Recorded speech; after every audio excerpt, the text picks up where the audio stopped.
Bismillahirrahmanirrahim. Assalamualaikum warahmatullahi wabarakatuh dan salam sejahtera. Nama saya Ashraf Safan bin Ahmad Tajuddin. Saya Aidinur Iman. Saya Lukiana Binti Rashidi. Saya Fatimah Ashikin binti Kamaruddin. Dan saya Adila Farhana. Kami dari kumpulan 5 ingin menerangkan tentang masalah literasi. Baiklah, tanpa melengahkan masa.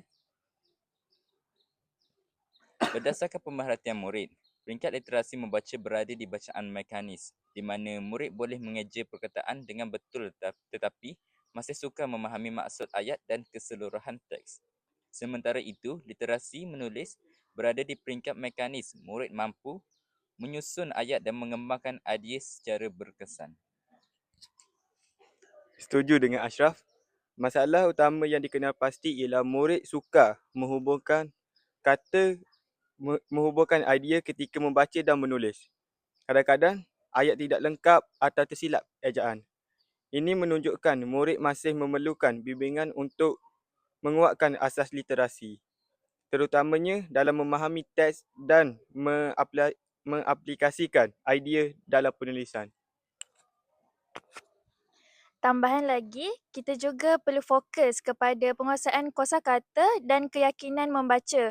Murid yang tidak yakin membaca biasanya mudah berputus asa apabila teks agak panjang dan rumit. Jadi, PDP harus merangkumi strategi untuk membantu murid lebih yakin membaca dan menulis.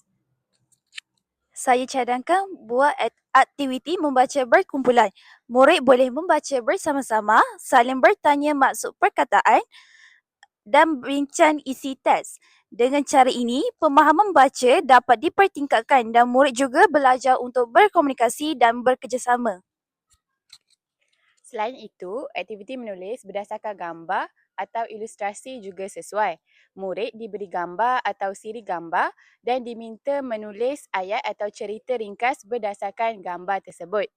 Aktiviti ini dapat membantu murid menyusun ayat dengan lebih baik, kembangkan idea dan tingkatkan kreativiti. Kesimpulannya, kedua-dua aktiviti ini sesuai kerana interaktif, menyeronokkan dan memberi peluang murid belajar secara praktikal. Dengan gabungan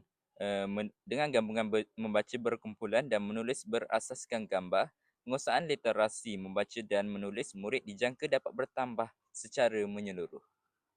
Itu sahaja daripada kumpulan kami. Sekian, terima kasih.